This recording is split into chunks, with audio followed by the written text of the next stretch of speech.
This is the Too Tall Sports Podcast, back again with another great episode.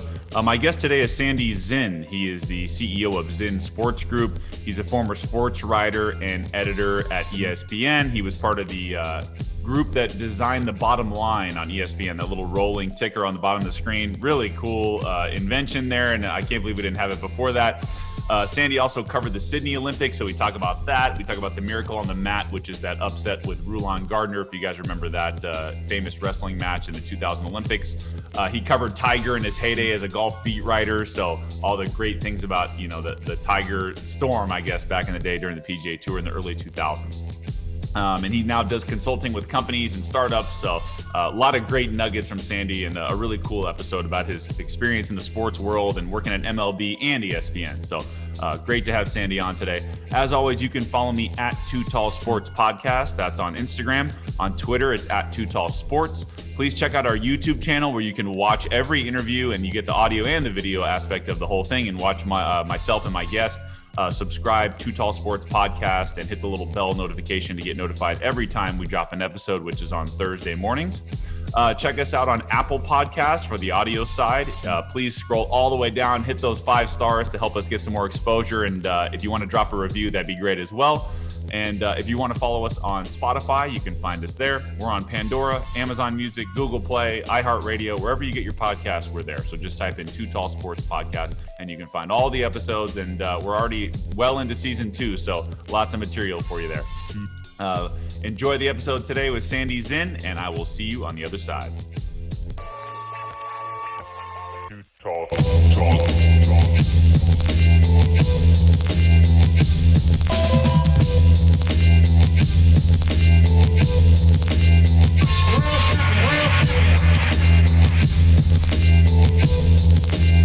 Going crazy.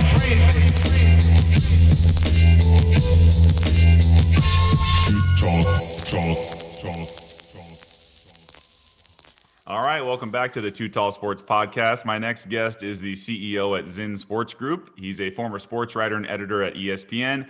He was part of the sports ticker department that helped create the famous bottom line on ESPN as well. He's covered the Sydney Olympics and PGA Tour, especially during Tiger's heyday back in the early 2000s. He also played a big part in Major League Baseball's evolution into stat casting and pitch tracking. He's Zinn. Thank you, Sandy, for being on the show. How you doing, man?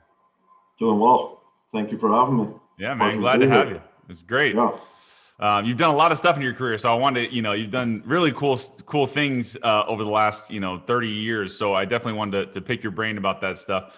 As far as just, how fast it's gone over the last, like I said, 30 years or so, what's it been like for you, managing people and working in the sports world? Like, what's it been like for you? It's been amazing. I'll be 50 in October, and I'm kind of still wondering what happened in my 20s. Yeah. I'm very young at heart. And so a lot of I do a lot of mentoring of young people. Like, how do I get into sports? How do I work in sports? How do I sustain it? And, I still feel like I'm a peer. I think I'm always trying to improve and evolve, and that kind of mentality keeps me young. So it's been amazing. When I hear the intro of even my editing days feels like 2 lifetimes ago, so it's been a whirlwind, and just being able to travel the world and working at sports, it's just always been my only interest, the only thing I'm really good at, so just being able to sustain it. And now with my own group starting my 3rd career, something else keeps you young, humble. So it's exciting. It's been great. And I tell people all the time, you love sports, you think you can do it, right?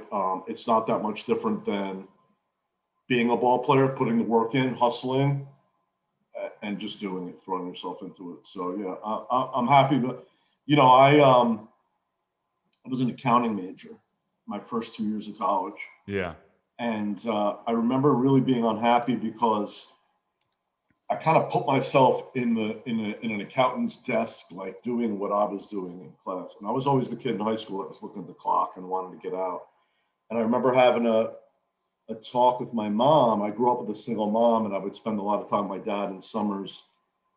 And she said, "Do you want to go work in your father's warehouse?" And that was it. Like, I had to figure it out, because I worked in my dad's warehouse and it wasn't what I wanted to do. Yeah. So I figured out the sports thing in college. I just figured out that there was that was during Mike and the Mad Dog way back. Right. And kids my age were like, "Oh, what can I do? I love sports. What is there a way?" And radio was kind of a way for a lot of people. So that was really my intro. Yeah. To working in sports was the radio. So, and that was 30 years ago. Yeah, I know, it's pretty crazy. Yeah. I wanted to, before we get to that, I wanted to just ask, so you were originally born in Brooklyn, in New York, but ended up being raised in New Jersey. What were kind of your sports teams growing up, and what sports did you play as a kid when you were younger? Yeah, I grew up in a hardcore sports family, and primarily baseball. So born in Brooklyn to a Brooklyn family that all grew up in New York City, there's a lot of rivalries because my grandpa, my mom's dad, was a huge Yankee fan. Literally put his fist through a TV once over a Yankee game, like that kind of craziness. And his sons adopted the Brooklyn Dodgers just to kind of be those kids. Yeah. And so we had hardcore baseball, born into that kind of family. Like, all holidays, baseball was on, and we would just discuss baseball. And so always had that. My mom, always a big Yankee fan, always my biggest fan, always, even softball games would go watch me. And my dad grew up walking distance to Yankee Stadium. So he was a kind of a very astute baseball guy. Loved the game, loved going to the games, scoring the games, teaching me about the games. So there was no escaping being baseball. And I always say baseball is always in the blood. It's usually like who your dad or your family roots for. That kind of gets you going. Right. And even just into the fabric of who our family was. So definitely baseball, but I was an all sports kid. I even loved playing football more than baseball, like just neighborhood football. I loved everything about, I'm a huge NFL fan. And so I love football too. I played a lot of basketball as a kid and was a shooter. And, then you start, I remained a little Jewish kid, and like the guys like you kept growing, and so it kind of separates us. But I always had the hustle and the energy and the heart and the acumen, whatever I was playing, I understood. And so that transitioned me really into working in it. You kind of understand what goes into playing it, not at a level like a guy like you or some others, but that baseball baseline is really what I'm all about to this day. Sure. No, that's really cool. Yeah, definitely has a lot of good teaching moments in there. So totally agree with that. I want to ask you, so when you're in high school and you're looking at colleges to go to, you end up picking Syracuse. What went into that decision? Would you think about anywhere else? Like, what was the main draw to Syracuse for you? I was in love with a girl that was applying there from high school. Yeah. And so it ended up being the only school that I got into that I liked. And so I was like, all right, I'll go to Syracuse. And good school. Great school. Made good friends there, even though I was only there a year. Right. Crazy pickup basketball games. I remember the most, the athleticism of the student body that wasn't even on the teams, the intramural sports. And to me it was awesome. It was so much fun. It kept you active. There's a lot of kids that go to school that aren't on teams that want to remain active, and so what are you going to do? And to be able to go in the gym and just play at a high level was awesome. So I liked Syracuse. I think I told you in one of our earlier chats, I'm one of the only guys in the history of Syracuse University to go through an entire school year without a pair of boots. Yeah. That was my claim to fame. I'm a Jersey Shore kid, so sandals is my move. But I loved Syracuse. The 1 year I had the football games, the basketball games, that was 89, 90. So Syracuse was really good in both. The Big East was big. Big East, hardcore. It was awesome. Yeah, Billy. Yeah. I don't know if you remember Billy Owens. We had a class together. He was a really nice kid. But yeah, I liked Syracuse a lot. As it turned out, I ended up transferring for another girl. I'm a lover. And then changed my major. So I went accounting to journalism, and the switch ended up working out for me. And I'm a Jersey guy, so just kind of being closer to home. And I was definitely a bit of a mama's boy, and worked through college, helped my dad out a little bit, and that kind of thing. So those moves, but talk about following your heart. I followed my heart for the girls, and it ended up working out for me. So, but Syracuse was great. I know some people that stuck with it and graduated, and you meet the alum and they're hardcore, and I know why, just spending a year there. Yeah, and you end up going to Rutgers, which you would think the journalism school is Syracuse, not Rutgers, but you end up doing that there anyway. So at Rutgers, you're on the campus radio, you get into that. So how did that kind of get the ball rolling for you in your journalism and media career? Yeah, I was lucky because the communication school at Syracuse, I would not have gotten in there. My grades my freshman year, let's say, weren't the best. Yeah. That said, it was kind of a leap of faith for me. I grew up kind of shy and introverted, so for me accounting would probably have been perfect for that personality.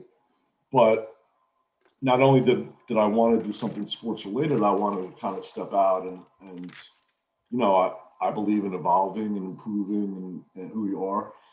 And so I had a professor in a media class before I changed my major that also was public address at the Rutgers basketball games. And so I set up a meeting with him, and he said, "Listen, you got a good voice. Why don't you go hit the radio station?" Because I told him, "Listen, I like sports and girls. That's it." And so he sent me to the radio station. It was the best thing I ever did. I still thank him so much just for mentioning that to me, because I didn't think it was possible. It was 1990. I didn't realize working in sports was a thing, even though Mike and the Mad Dog was hot and people were like, "Ooh, what do I do?" Like, that wasn't my idea of a profession, really. My dad wanted me to be a doctor. It was just, yeah. It just wasn't really my path. And so I walked into the radio station and my eyes just lit up, just because the opportunity was there. So we did the call-in show, and we did play-by-play for every sport. We did news updates, and so you're learning facets of journalism. And then I changed my major and started actually studying it and writing and getting the repetitions and recording. And so that was okay, I'll at least pursue this, at least hustle. I got to find something to hustle at. I think I could hustle at this. So I graduated. I made my demo tape, which was terrible. I might have it in my box of stuff here. And looking back, I can see why no one hired me. But that was kind of okay, at least I think there's a path, and let me just try to get my foot in the door. Sure. And so I love my school. I love Rutgers, and that experience there just really set me up. Yeah, and did you go right from, because you obviously worked at ESPN, so did you go right from Rutgers to ESPN right after that? Yeah, I had about a year, kind of just working part-time, and then I answered an ad in the newspaper. That's how old I am. And it was, so ESPN had just purchased Sports Ticker, which had an office in Jersey City across the Hudson River from Manhattan. Right across from the World Trade Centers, actually, we were back. And so $7 an hour, answering phones, entering scores. As you said earlier, we populated the bottom line. Yeah. We did pitch by pitch for baseball, major league games. We had an editorial department, which I eventually joined. So, yeah, and that was my big kind of the lesson I teach the most to the kids now, like coming out of school, is get your foot in the door. And that was my get in the foot in the door lesson was, okay, $7 an hour. So what was I doing with that? I still had to live with my mom and work another part-time job, but get in there, work hard, open some eyes, and you never know. I don't think it's really a secret. Yeah. So that's what I did, and I was part-time for 2 years and just hustled the best I could, worked late nights, and then finally, a part-time editorial spot opened up, and I showed them that I had the ability to write, and and that was just grab whatever you can, take an interest. I did a rod, figure it out, edit that story, show them that you can do it, and so that was again that. A learning lesson, something that I teach the kids now is get your foot in the door. You just never know. For sure. No, totally agree with that. I wanted to ask you about the bottom line. So, for those who don't know, he's talking about if you're watching this. So it's the the little ticker on the scrolling marquee on the bottom line, which you would think, why wasn't that there forever, right? So I wanted to ask you, what was like the concept? Obviously makes total sense. I look at that thing every single time I'm watching ESPN. Like, great thing. A lot of news stations have it already. So what was when ESPN decided we need to have a bottom line on the bottom of the screen?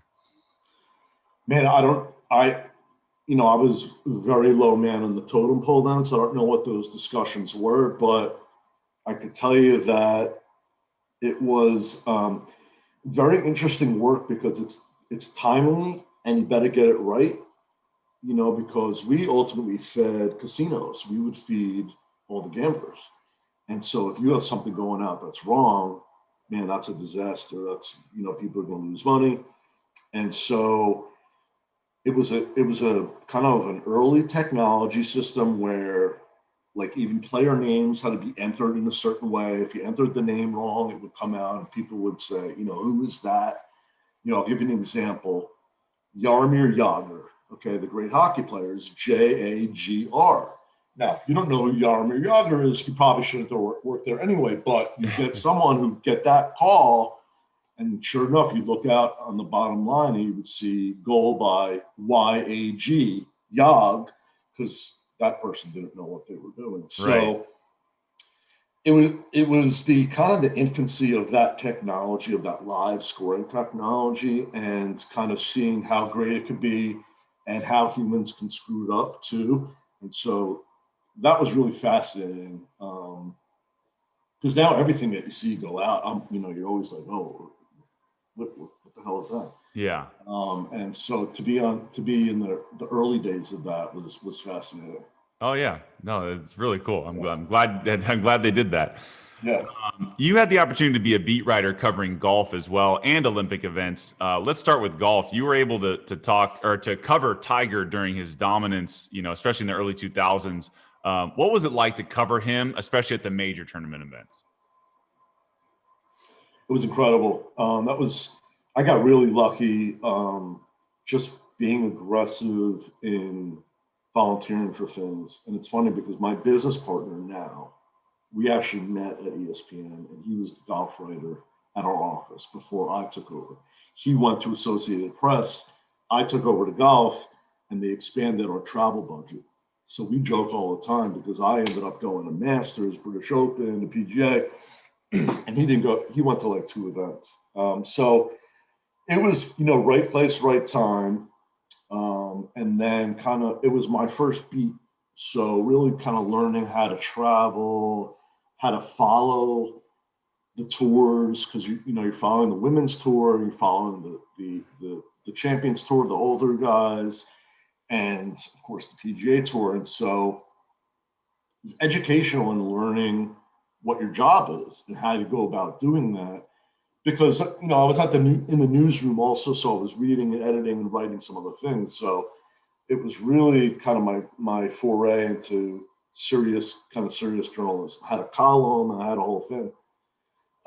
So it was great, and just the timing of being there during Tiger's really best years was just really fortunate. I think the challenge for me is there's an aura around them, you know, and of Yeah. course Tiger, and just the throngs of people that would follow him and the celebrities you would see following him. So, you know, it was great. The great golf, great stories. You know, it made the writing interesting because he was so interesting. And even though he was dominant, it would just be a different story every time. You know, like, Yeah. what record did he break this time, or you know, what are all the players saying about him, or you know, what injury did he overcome? So he just made you know, that it was the Tiger Tour, really. I mean, every time at every event, everyone was just writing about Tiger. What's your Tiger story? You know, so that was amazing. Very fortunate. He won that Pebble Beach in 2000 by 15 shots. Yeah, that's what I was going to ask you about, because that was like the culmination of his dominance, basically, right? I mean, just blowing the field away in 2000 U.S. Open, Pebble Beach, like, and you were there. So, what do you remember about that tournament? That was amazing. That was right after Payne Stewart passed away. And so I remember getting there and it being kind of solemn because Payne Stewart was so popular and still very competitive. And so we were all kind of getting our storylines going with that in mind. And they had this salute to Payne Stewart where I forget how many golfers there were. It was a poignant number. I don't know why. I forget how many there were. They lined up on the 18th fairway and all hit tee shots into the Pacific Ocean. And it was really very emotional for a lot of the players. A lot of them were really close to Payne Stewart. So that's kind of the way the tournament started, you know. And boy, then Tiger took over. It was just, you know, that was it. But that was my first time to Pebble, and being able to walk around, not just Pebble Beach, but the whole peninsulas. Right. So people, Monterey. You're a West Coast guy, you know. Yeah.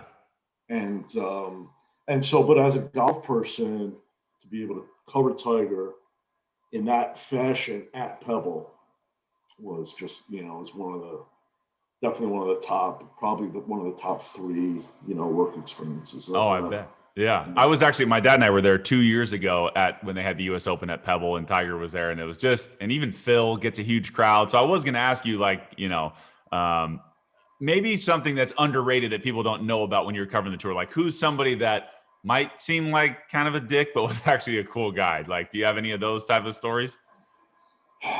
Or the other way, where it seems like he's a good guy. Man, I might have more the other way. I have a story. I don't know if I should name the guy. If it's bad, you don't have to. All right. So there's a guy. He's now on the Champions Tour. So he's older. And at the U.S. Open in the Chicago area, I forgot what year this is. Maybe like 01, 02, something around there. I go to a White Sox game with a colleague, and so, you know, we're totally out of the golf frame of mind. We're out enjoying a ball game, and we go up to the concession stand, and we see this little dude arguing with the people behind the counter, and we look close, and it's a guy on the PGA Tour, and he's complaining about his popcorn. Okay, and he wanted $3.50 back. He wanted $3.50 back. And we're both looking at each other because never won a major, but definitely won tournaments. And like, we're looking at each other like, we got to go see his earnings from last year to see why he's complaining, right? And I understand there's principle. I think the popcorn was cold or something like that. But you see these people in everyday situations, and you're like, oh, that's a bad look. Like, you know, he's lucky that's not today. Right. Someone's going to put that out there, and people like, look what a jerk this guy is. Right. He earned $3.6 million last year. He wants $3.50 back for his popcorn. Pretty petty. Yeah. So, but you know, I think interestingly, I'm a big Phil fan. I love Phil Mickelson. Yeah. as much as I'm a Tiger fan, if you think about what Phil Mickelson accomplished while his career paralleled Tiger, it's remarkable, right? Yeah. It's remarkable. And I think the most amazing thing about Phil is that he was so unlikable for the first, I don't know, decade of his career, maybe, you know? Yeah. And probably to the point where some people still don't like him, just because back then he ruffled feathers. Yeah.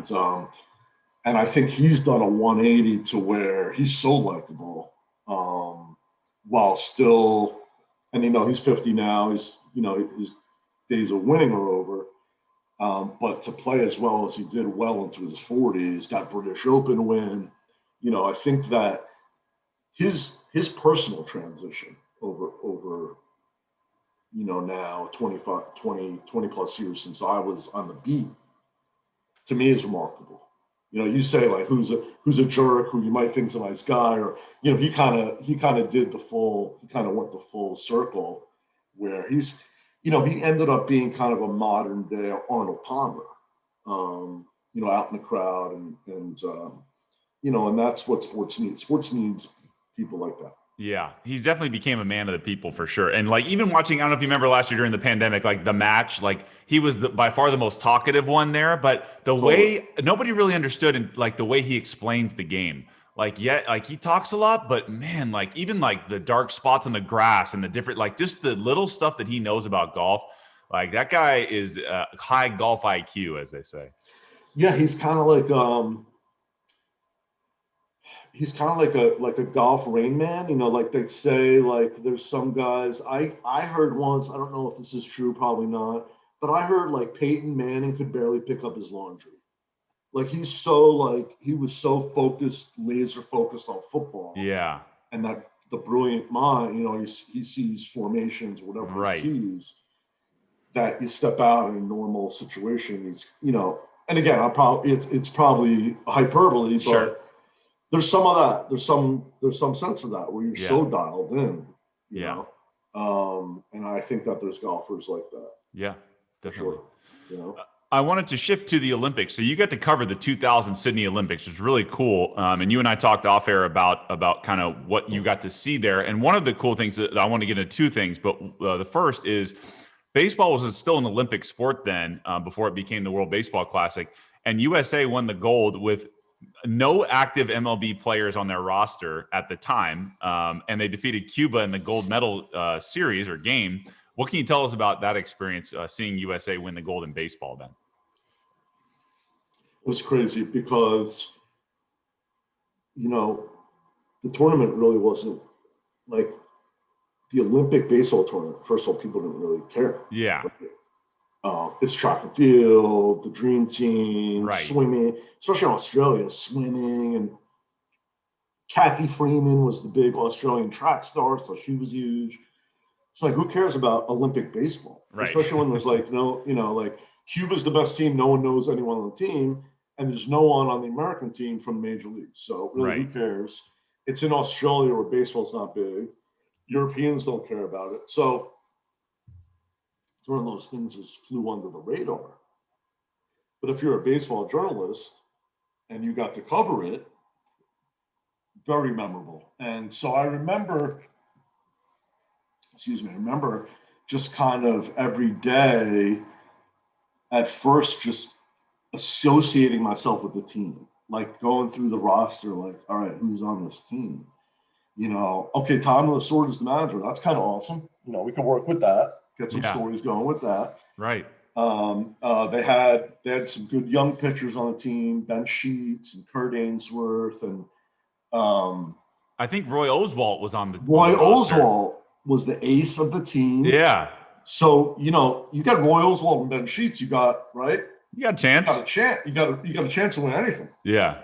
But he wasn't on a major league roster yet, though. Is that right? No, they were both minor leaguers. Okay. They were both minor leaguers. So this team was kind of low-level minor leaguers with prospects. Those guys are prospects. I think I saw Doug Mankiewicz might have been on the team. Yeah. Doug Mankiewicz, who was like, I think he maybe was a AAA guy then. Okay. And then like like the quadruple A guys like Ernie Young and Right. guys like that. So it was definitely a ragtag American team. Yeah. And but it was a ragtag tournament. Like it was a perfect tournament for that team to go in and win because no one really cared. Yeah. So I just kind of remembered the momentum, you know. Mankiewicz had a big grand slam in a game, and they were pitching lights out every game, and Tommy was doing his thing, and just that lefty, that fist pump, and just watching, just watching those games, it was just I could have been in New Jersey. I felt like, because it was just a slice of America right there, and for that. And the Olympics were interesting because I had to cover every event. So I didn't get to necessarily focus on the celebration. And, I was off to the next event. And so to be able to just watch how they played and appreciate how well they played because, you listen, you had Cuba, you had Korea, you had Japan, you had real baseball countries that can play the game. So if you're going to roll in there with low, Class A guys and quad guys, it's going to be a challenge. So the baseball itself was great. Yeah. Well, and then again, as with each step, you're like, all right, here we go, Cuba for the gold. Yeah. So it was great. It was amazing. And again, I think just being an American, just being able to appreciate it, that much more made it special. Yeah. And speaking of being an American, I'm glad you told me off air about this story. The wrestling match upset called the Miracle on the Mat. I wanted to ask you about that. It involved a super heavyweight named Alexander Karelin, I believe it's right. And then he won the last 3 gold medals and hadn't lost a Greco-Roman match in 13 years. And then some kid from Wyoming named Rulon Gardner showed up and became a hero and beats him. What do you remember about that Miracle on the Mat? Man, I think that as much as I love the baseball tournament and the story, that wrestling match, that's one of those upsets that, it's like, Miracle on the Mat is like Miracle on the Ice. That's how people were, same countries and everything. So, 13 years, the guy hadn't lost. And so it's not, when you're at the Olympics, you kind of have to lay out your stories each day. Like, here's the medal events. Here's what I think I'm going to be able to focus on. And so, like, that was one of those matches where you're just like, all right, I'll write something on him winning again. And then, everything totally shifts. That's the beauty of the Olympics and those sports is that the stories that come out and just all this guy was a nobody. I mean, listen, you're an Olympic wrestler. You did something. You accomplished something. But, nobody. Actually fascinating. And then years later, he was caught. He was trapped somewhere in a freezing cold and like lost a couple of fingers. Like Rulon Gardner is a whole story. He's a whole, get him on your show. Yeah. But that was amazing because that was more international. You could be from anywhere and get on top of that because it's all about the upset, right? It's all about the upset story. Yeah. Just like the Olympic baseball team, the American baseball team. So that was fascinating. And then you were watching the match, and I'm in the main media center now, so I'm not in the arena or I'm watching on a monitor, because you're like, what's the score of this match? What's going on? And then you got to jump up and focus. Then you got to run and get in the interview room somehow and start getting some quotes. And so that was just amazing. He became a star overnight, and just a great Olympic moment. Definitely something I'll always remember. I could see his face, after winning. Yeah. You put all that into the Olympics and then you beat that guy. I could see his face. So it was rewarding just seeing it, Yeah. No, that's really cool. That you kind of like to see those kind of upsets and like the David versus Goliath thing. It's really 100%. Cool. Yeah, the human element is just fantastic. And if you could combine the work And if you get some chills while you're writing, that's pretty cool. Right. Yeah. So we moved to 2004. You end up leaving ESPN to go to work directly for Major League Baseball. How did you handle that transition mentally? Was that something you were looking for? Kind of maybe about the timing then? What kind of drew you to go to Major League Baseball? Yeah, timing worked out. So I was 10 years at ESPN, and they finally wanted to move our office to Connecticut with the rest of their campus. And so you really had a bunch of New Yorkers that were like, I'm not going to Bristol, Connecticut. Yeah. And that was really the decision making was, okay, it's been 10 years, maybe it's time for my next move. So I had a good friend, he's still a good friend of mine. He went ESPN to MLB, but he was on the stat side, and MLB in 05 took over as official statisticians of minor league baseball. So they had to ramp up this whole minor league stats office. And so along with my buddy, we kind of did that together. He brought me in to help build that out. So that was hardcore baseball.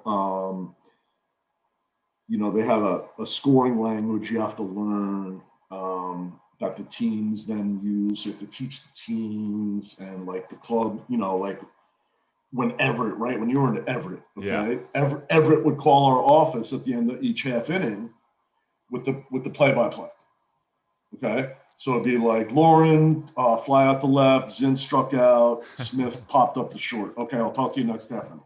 And our staff would pump it into the computer. And that's the way we would build all the stats, update the websites, all the MILB.com sites. Yeah. All those team cookie cutter sites. And so I built that staff that would take all those calls, enter all the stats. And so that was kind of like our little cottage shop of hardcore baseball people in one big room, just taking calls and putting in stats and, proofing the box, making sure every line, we get some wacky phone calls where we'd be like, that doesn't make any sense. You give us 2 outs, we're missing an out. Right. So some crazy stories there. I remember our first week doing it in 2005.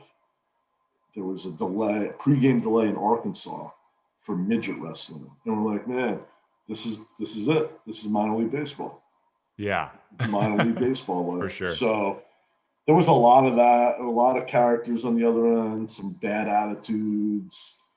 We would get the weather conditions to update the weather conditions. We had a guy tell us, I'm not your effing weatherman. Like just think like we're just trying to do our job, right. Update the baseball community. And so there was some pushback from people. And so that was pretty wild. So, but building that out was fun. It's something I still take pride in because that they're still there, everyone's still using that system.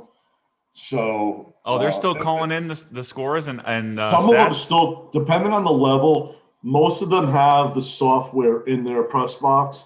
So they have someone actually entering each pitch, the result of each pitch. Right. But there's some lower levels where they're still calling it. Wow. So in 2021. So, but however you can update the stats, right, and keep people knowledgeable. So I did that for 3 years, minors, just focused on the minors and traveled to the minor league all-star games. Okay. And kind of schmoozed and showed people like what we were doing and that kind of thing. And, and that's 15, 16 years ago. So the technology was still kind of, it's in its infancy, really. Yeah. So there was a lot of convincing people what we were doing, why it was good for them and would work. So a lot of baseball preaching, so it was 3 really good minor league years. A lot of fun. Oh, I bet. Well, now the stats, because everyone's so fixated on prospects now, right? And so they want those minor league stats are huge now. So you guys being able to create that, because that makes sense, because I don't know if MLB stats goes before '05, because when you used to look at people that played in the minors, there isn't much information before that. So you guys kind of revolutionized minor league statistics, which is pretty cool. 100%, 100%. There are some robust data sets, but not to the pitch level that we have, where '05 on is, light years ahead of what's before that. And also that some of the entities that were doing the stats weren't necessarily trustworthy. Right. So we kind of brought some legitimacy to that too. Yeah, no, that's awesome. And speaking of that, bringing the legitimacy as far as, pitch counting or as, pitch spots, I guess, like that. You guys came up, or you were part of coming up with Statcast and PitchCast and PitchFX, kind of more, I know we talked about kind of like the K zone and all that electronic stuff, but what was Statcast when you came up with it? I saw it won an Emmy Award, which is pretty awesome. So Explain what all those things are. Yeah, so this was right place at the right time. It was basically in about '07, '08, PitchFX came out. PitchFX was a 3-camera system. 2 of the cameras tracked the pitch. 1 of the cameras sized the strike zone to evaluate the umpire. And so that was kind of the original tracking system by a company named SportVision, which is now SMT. And they do a lot of broadcast things, and so that's kind of how the baseball tracking originated. And it was really the object of it was to grade the umpires. Okay, so way back when there was something called QuesTech. Okay, this replaced QuesTech, and so what's interesting now in the move to the Roboump is that PitchFX was supposed to be a teaching tool for the umpires, right? Where somehow we were going to get all these major league umpires to look at their game on video and see how we graded them, okay? So anyway, it went from a teaching tool to obviously this data monster now, where we have every pitch, the location, the metrics of the pitch, and then on the back end also you have the grade of every ump, where he missed pitches, and all that stuff, to now where we have Statcast, which is tracking every player in the field along with the ball, right? So I think that it was, I was really just super lucky just being where I was at that point, and kind of my bosses coming to me and go, hey, you want to run with this? And back to my earlier point of teaching the kids, just kind of hustle and be aggressive. And that was the thing, was just kind of, yeah, I'll do it. Don't say no. Yeah, I'll do it. And it's kind of understanding at that point where, oh, this has a future, So I was lucky, while I was able to sit with the engineers and kind of augment what they were doing, I more or less built the day-to-day operations. How are we going to, what kind of structure are we going to have in place? How are we going to go about running all of this? When a camera goes down, how do we get it back up as soon as we can? Yeah. Teams are crazy about their data. Now more than ever. Now. Yeah. Right. And so you even have lower level minor leagues where they'll have a TrackMan system in there, and they can marry that data with the data they give us on the phone. So, and all the way down to prep ball, teenagers playing in the perfect game and all that stuff. They have a lot of data on them also. And so that continues to evolve. I work on some of that because it seems like every day there's new technology, and, people reach out to me, hey, what do you think of this? Is there a place for us in the market and that kind of thing? So that remains really super interesting, and just kind of takes me back to the origins of it. Hey, you want to run this? Sure. You never know. I wanted to ask you though, did you think that the Roboump would not only be used as a teaching tool, but there's no way you guys thought it could possibly replace umpires later on, or maybe you did? I didn't think that, because I like I like that it was supposed to be a teaching tool, because we were able, and a couple of colleagues of mine that really were able to dive into the data and establish trends and go back to the commissioner's office and go, here's where your guys are missing pitches, the kind of pitches, right? That hard four-seamer away to the lefty, you guys are missing it every time. You miss it every time. So the point of the system was study up on that. Understand that that's the pitch you're missing. And so I was more focused in how do we help them become better umpires? How do we help them call pitches better? Not how do we skip past the human element? Yeah. Which and could go to the happen. robot. Yeah. Right. It's So like going that way. Yeah, and they're testing it, I guess, this year in the Florida State League. Yeah. That'll be interesting. I ran the day ops for the first year in the Atlantic League, and my feelings. And you're a great guy to talk to about this because you were a pro pitcher. My feelings are whether you use the human or the robot, that outer part of those edges of the strike zone, there's got to be some artistry there with the umpire. There's got to be, because there's always going to be a pitch that cuts too hard too late, or something's gonna piss off the batter. That's what it is. Ultimately, that's what it is. Something's gonna piss off the batter, and you'd rather be a human than a robot. That's it. That pitch is gonna break to the point where the robot's gonna get it wrong, because the human's not gonna think it's a strike. And so I think if you just train the human umpires better to get that wrong, the same way the robot does, it's much better for baseball. That's interesting, because a lot of people would say the newer age would just do away with the umpires. There's no question. It either is a strike or it's not, and there's no argument. There's question. Yeah. There's going to be question, and there's going to be argument. I have a funny story. Yeah, sure.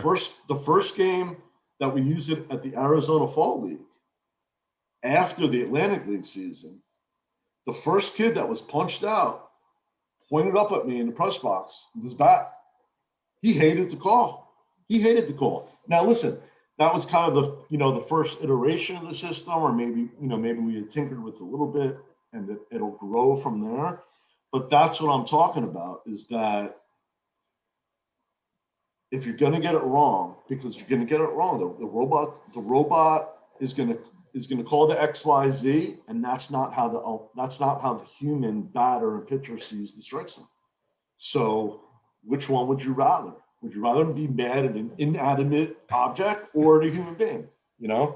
So I think it's gonna be interesting. I'm interested to see what happens this year in the Florida State League, how batters react to it.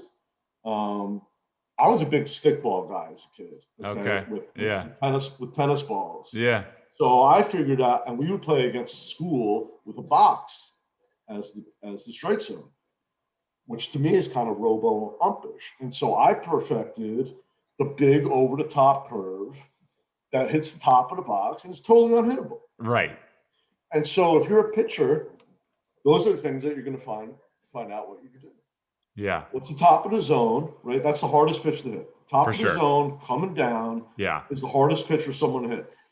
So what's Brett Lauren going to do to try to take advantage of that? Yeah. That's what Guy's going to do. Sure. Because there's no human there to argue back with you. What I tell people is, like, part of the game used to be, obviously before we go to automated strike zone, is figuring out the umpire's zone that day. Was he giving you an inch or two off? Was he giving you the high strike? Was he calling them low all day? And then when he stops calling that pitch, you get pissed off. But I guess that was part of the game that day. Totally. What's he calling? So then you pitch to that guy's zone that day. And that was the game that day for 150 years of 100, whatever, 50 plus game seasons. Right. So now all of a sudden, So, and I know you're a little younger than me, but the National League used to have the low zone and the American League used to have the high zone, because the National League used to be more of a fastball league, and the American League is more of a breaking ball league. Uh-huh. So, it's just very different. And listen, I'm all for change. I think you just have to find ways to do it right. And I think that a Roboump is just a huge leap from what baseball is. Yeah. And I think that you can do it. I think we can do balls and strike better without going to a robot.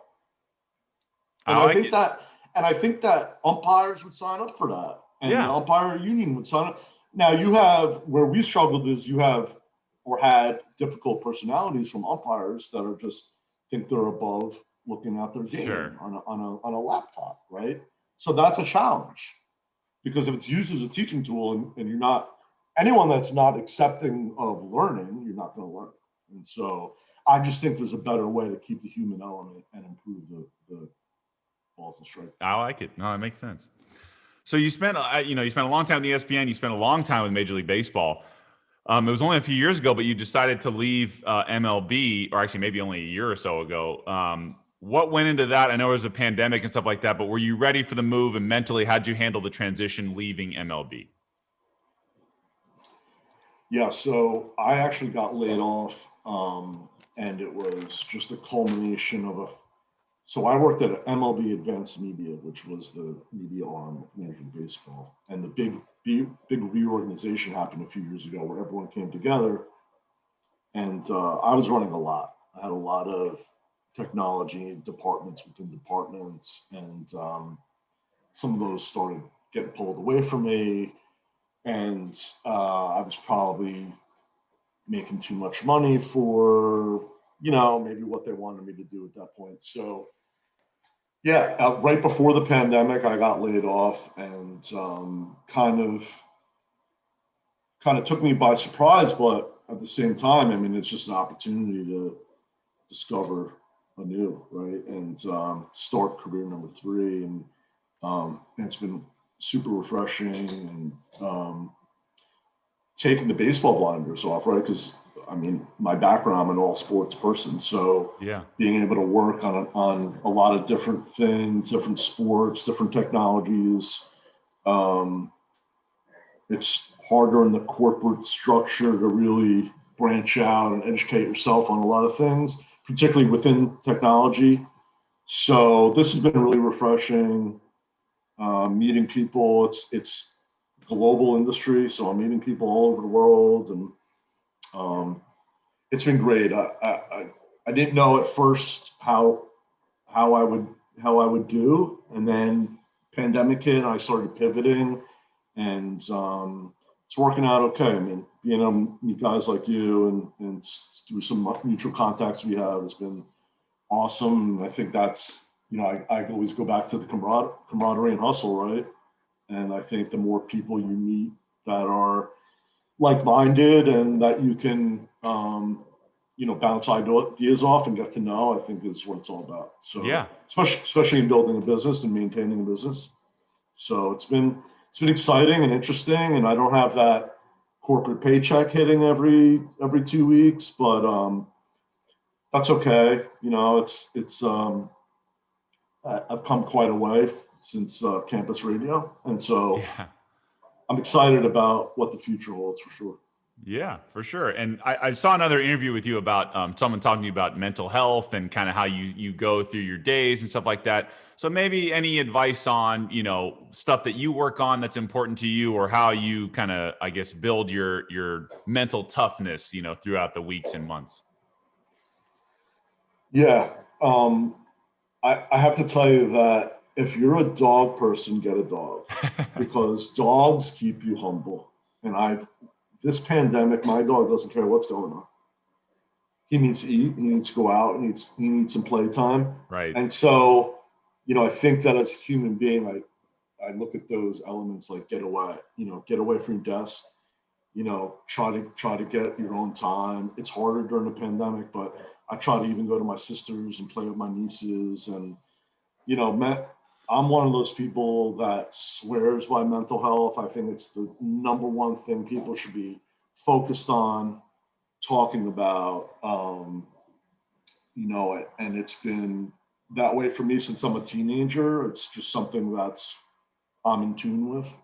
And so I've noticed that during the pandemic, a lot of people have been more open about it. I've seen a lot of kind of gatherings on Zoom and kind of open community talks about it. And I think the stigma around it is ridiculous, to be frank with you. And I'm the kind of person that is very honest, and so I'm honest about my mental health and some of my battles over the years. But I think it's the thing that paralyzes people, is not being able to, because we all have it. Yeah. You know, if you go through your life without challenges, you're one of the blessed few. Right. Yeah. So I think that you need to be open about it and accept that other people have it too and will support you. You have the support. You know, a lot of times people just need, you know, acknowledgement, a hello, how you doing? Those things go a long way for people. Yeah. So I'm very in tune with that. I'm always the kind of person that says someone always has it worse than I do. And so I kind of try to live my life with that attitude. No, that's great. I think it's very important. I'm a believer in it too, so it's definitely important. Just some kind of random topics I want to talk about before we go here. So obviously you've been around sports for your whole life, and you know, sports memorabilia is kind of coming back into the picture nowadays. So I wanted to ask you, I know we talked pre-show about this, about like the, you know, they call it NFTs, the non-fungible tokens, all that stuff. And just the, like I've, you know, created an account at NBA Top Shot just for those virtual sports card moments and all that stuff. What do you think about all that stuff moving forward, like technology wise, and the value of virtual assets versus a physical asset? What do you think of it? Because you're kind of laughing. You're kind of laughing as you ask me. You know what? It's hard to think about, because the argument, I guess, is like, you know, for a sports card, you can hold it. It is a real thing, right? But for a virtual moment, I guess you could go watch those highlights on YouTube. You could, but what if you get the serial number that's, for instance, licensed by the NBA? It's one moment, it's one asset. It's kind of like owning a movie per se.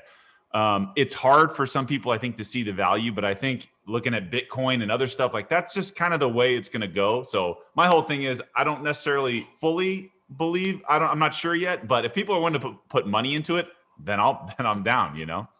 So I pretty much have the same point of view that you have.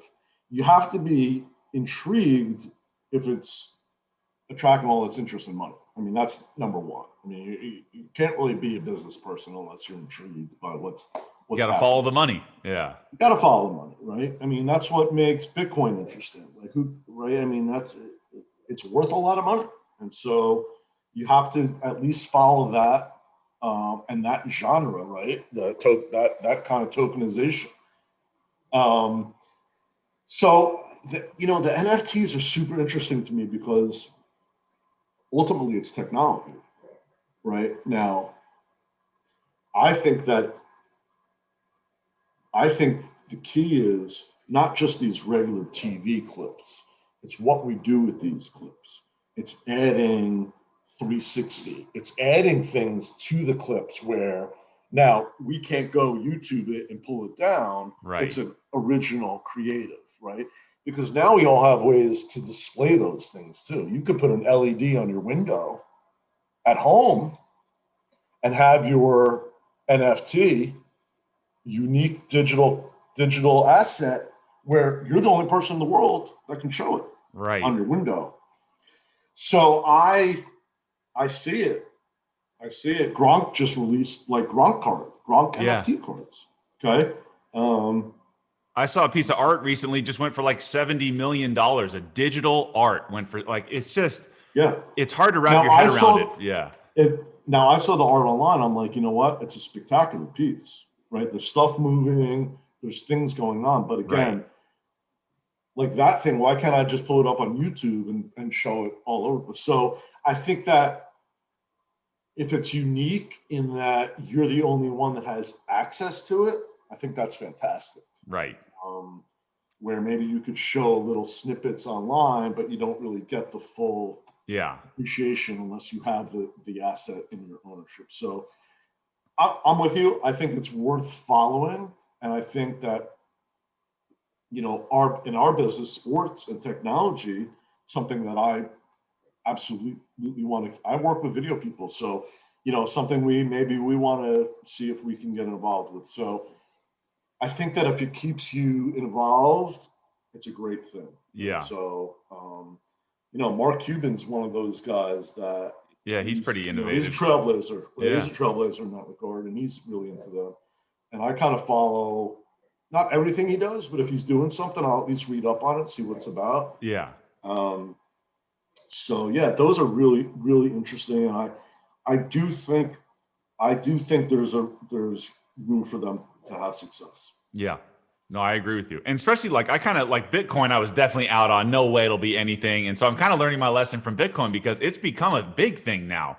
So I think it's just the way we're going. Yeah, and I got another one to you. Yeah. Team dollars, dolphin bucks or something where you have now your own tokenization for your team, right? Where then maybe other teams might accept it as well. There's a whole revenue aspect to crypto within an organization even that I think is fascinating. Yeah, I haven't heard of that one yet. That where you buying team merchandise or maybe owning a piece of the team with digital currency or something like that. Correct. Or even you buy stuff in the team shop with Yankee bucks. Yeah. Okay. Yeah. So I think that we just kind of have to see where these things go. You follow the path, and the path is the cash. Yeah. So, but the NBA Top Shot, I think 300 million so far spent or something crazy. Crazy. So that's legitimate. Yeah. I think that you need to follow where that goes. Yeah. Last thing I got for you, I know we talked a little bit pre-show about this because the pandemic, sports were gone. And so what's actually still in play? Horse racing. And so you're a big horse racing guy. And obviously, been out here a few times, Santa Anita, and, there's other horse tracks out here, Del Mar and stuff like that. But for you during the pandemic, I know you're big in horse racing. So have you been, following the races, doing a little betting on the races? What have you been doing the last year of horse racing? Yes,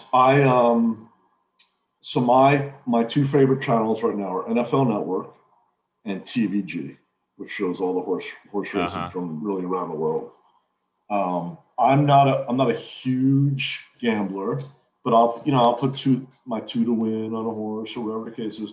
But where the last really 8 months or so, kind of how to handicap a race to me has been fascinating to learn.